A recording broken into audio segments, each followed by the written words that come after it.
Hey guys, welcome back. Today, hold on, give me a second.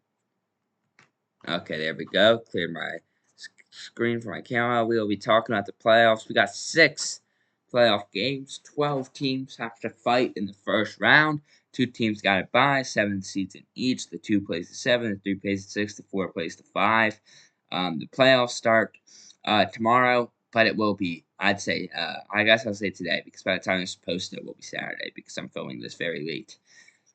Um, Friday, so the playoffs start basically today if we are watching this before the playoffs. Um, and if you don't know, a lot of drama. Steelers stuck in on the last play of the regular season with the missed field goal, and they're going to be playing Monday night. The Panthers snuck in at 8-9, which is the below 500 because of the Saints loss in the last week. Or the Falcons being the Saints, yeah, that got them to win their division and get in. The 9-7 Packers snuck in, and then all the other teams I'd say are fairly good. But without further ado, let's start predicting these matchups and get it on a roll here. Up first, we got the 12-5 Rams on the road against the 8-9 Panthers. And now you might be thinking it's the playoffs. How can a 12-5 team be on the road against the 8-9 team? But like I just said, the Panthers won their division, and how it works is it's the top 4 seeds are all 4 division winners ranked by record, and the bottom 5 through 7 is just who was the best that didn't win their division. So all 4 division winners get to host a playoff game. So even though the Panthers won their division with an 8-9 record, they get to host a playoff game. Honestly, sometimes I think that matters. This is not one of those times. If we look at the game lines here, let me just pull those up because I don't think it would be very good for the Panthers at all. I think it's got to be at least 9.5. Yeah, 10.5. Right on there. The Rams, I feel like they haven't been playing great football recently. They beat the Cardinals by 17, so maybe I'm wrong, but I'm thinking back to that one game where Bijan absolutely cooked them. Going for 230 yards. And I'm thinking back to the overtime game against the Seahawks, which they played really well, but they didn't play well enough to get a win. And I'm just thinking, can they sustain that in the playoffs? And I don't know if they'll be able to sustain it for the first, like the whole playoffs. But when your first round matchup is the Carolina Panthers, there's no justification if you lose this game. The Rams have to win this game. And there's a reason that they put this game as the first playoff game to be played. They're getting it out of the way because it will be BTA. Wait, yeah. Next up, the night game. So the night game, it's got to be a game where it's not the best game, but it has a good story. Or it's like a closely contested game. And so the night game, this today, today would be this Saturday, the Packers versus the Bears. And so this is an interesting one because obviously, if you watch football, which I assume you do if you're on this video, of course, you know that the Packers and the Bears are playing the same division and are actually rivals in the division. They don't just play both in the NFC North, they are NFC North rivals. And the Bears won the NFC North against the Packers in a crazy game 3 weeks ago. It was right before Christmas where the Packers had like a 90% chance to win at one point, and if they won, they'd have an 85% chance to win the division. If the Bears won, they'd have that chance to win the division because they were up 10 with 2 minutes and 4 seconds left.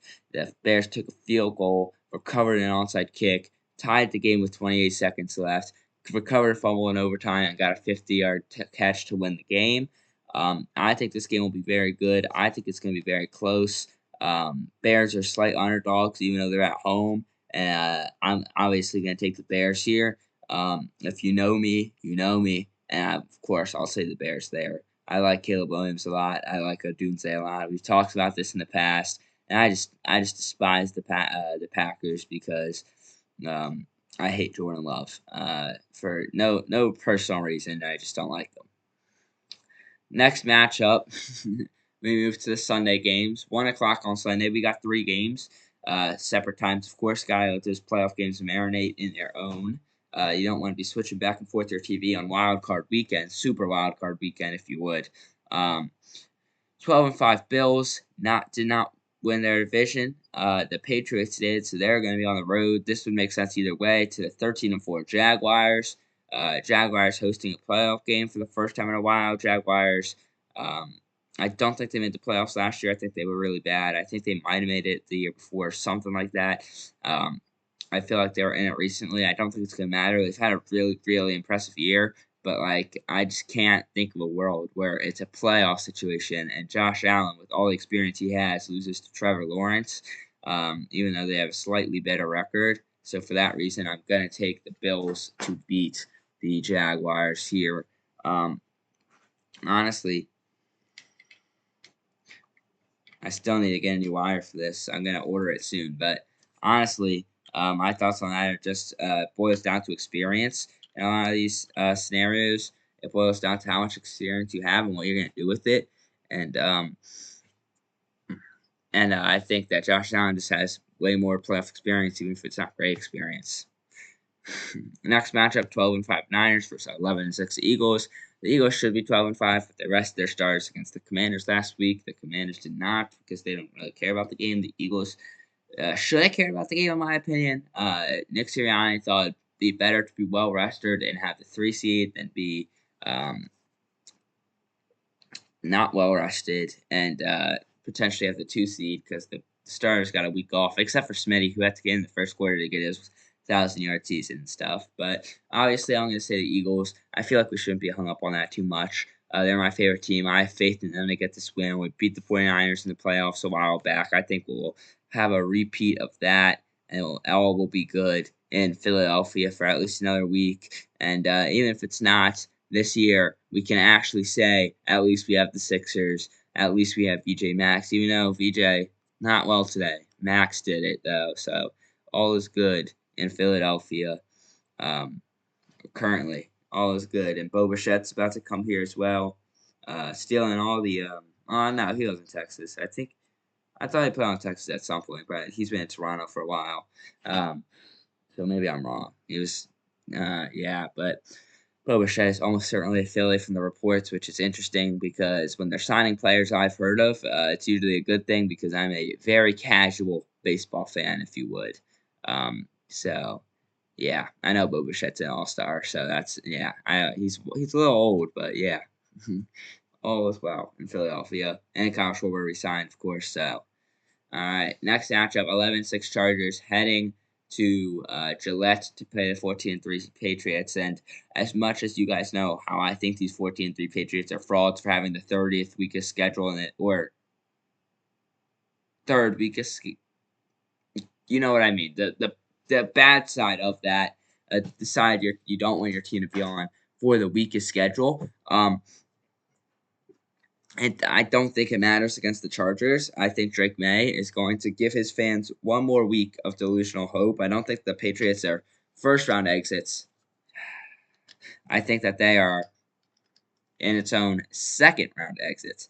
I'm not exactly sure how the matchups stack up, but I can definitely I can definitely do it in bracket form to figure out how the matchups stack up. But I'm simply looking at the matchups because why would I do it in bracket form? Then I could just give you my whole playoff prediction right now and I'll stretch it out for content purposes. Why would I do that?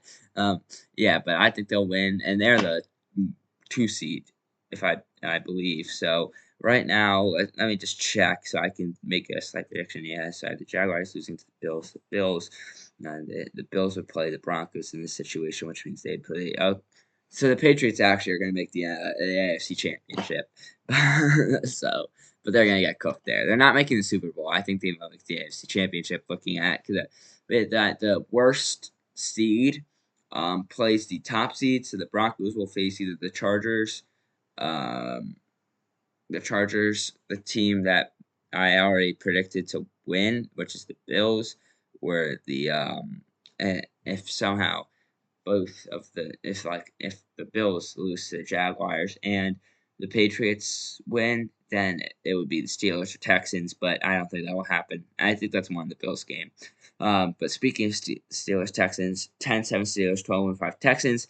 Like I said, Steelers are only in this case because of the luck they got against the Ravens last week. It was the night game for the division. Calvin Austin caught a huge touchdown with a minute left. They missed Boswell misses the extra point, so they only go up 2 instead of 3.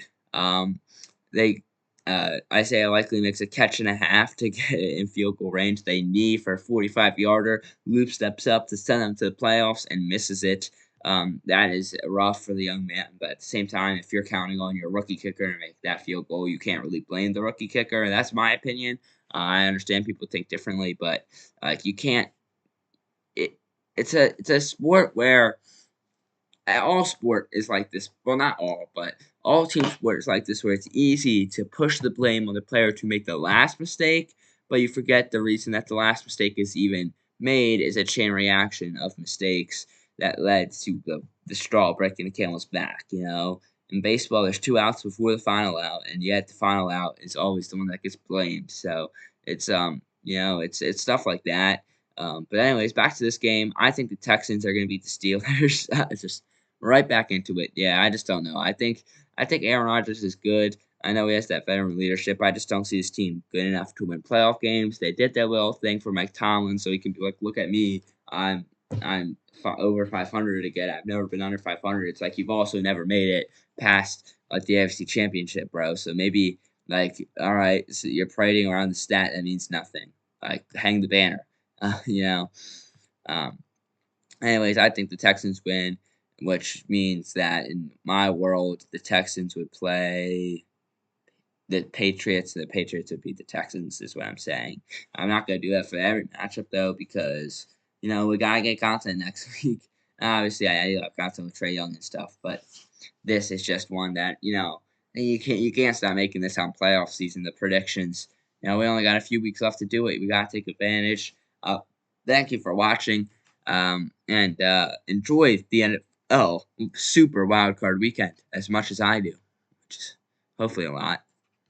As long as the Eagles win. As long as the Birds win.